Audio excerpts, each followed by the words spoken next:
Lesotho is an impoverished nation in southern Africa that continues to pin its hopes on the America's renewal of the country's eligibility for the Africa Growth and Opportunity Act, or AGOA. Through AGOA, the country has enjoyed growth of a textile and garments industry that employs about 40,000 people, most of them women, due to its past good governance rankings. However, during this period, when the country's eligibility for AGOA is under review, the 40,000 jobs are under threat as the country battles to implement security sector and constitutional reforms to restore the rule of law, accountability, peace and stability to the tiny mountain kingdom of 2 million people. For more perspective on the subject, I'm joined in the studio by Billy Ntaote, a Mandela Washington Fellow and a journalist from Lesotho. Billy, welcome to Africa 54. Thank you, Esther. This is huge, and I'm wondering what kind of impact the general population in Lesotho would have if Lesotho loses the eligibility to AGOA. First of all, Esther, the industry in the textiles and garments in Lesotho, through this access to US markets duty-free, has grown to the extent that you find the 40,000 women are able to feed around 120,000 of their family members from what they make from these textile factories. On the other hand, there is the multiplier effect of the industry. You find that taxi industry in Lesotho depends mostly on the workers who go daily to these factories.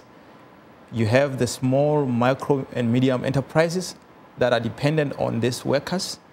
You have, of course, the government taking something as a tax. Mm-hmm. So it is going to be a huge loss if the country was to lose this. Hopefully. There is a huge dependent. Yeah, but then again, what is actually being done on the ground to restore the rule of law, accountability, transparency? Because we hear there is a lot of corruption and things are not what they used to be a few years ago.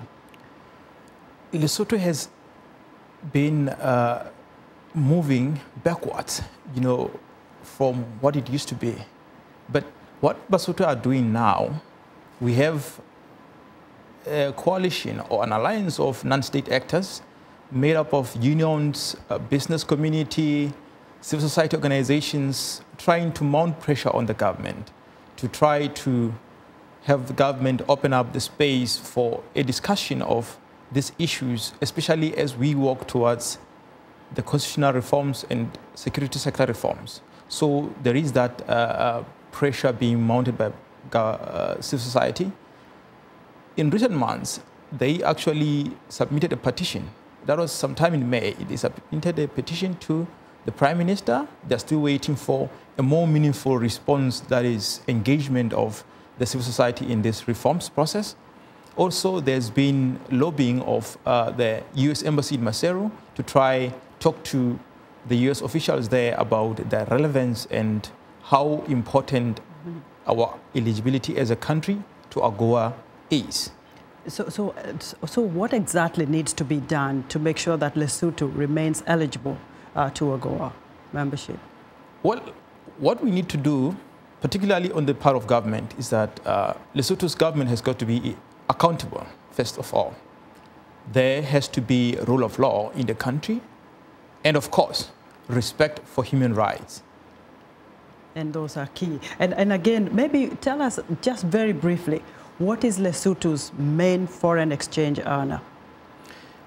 For now, water remains a foreign exchange earner. Water? Because of a bilateral agreement between Lesotho and South Africa that has seen a multi-million project being constructed in the highlands of Lesotho. Thank you so much, Billy. Billy Ntaote is a Lesotho journalist and a Mandela Washington Fellow talking to us here in Africa 54.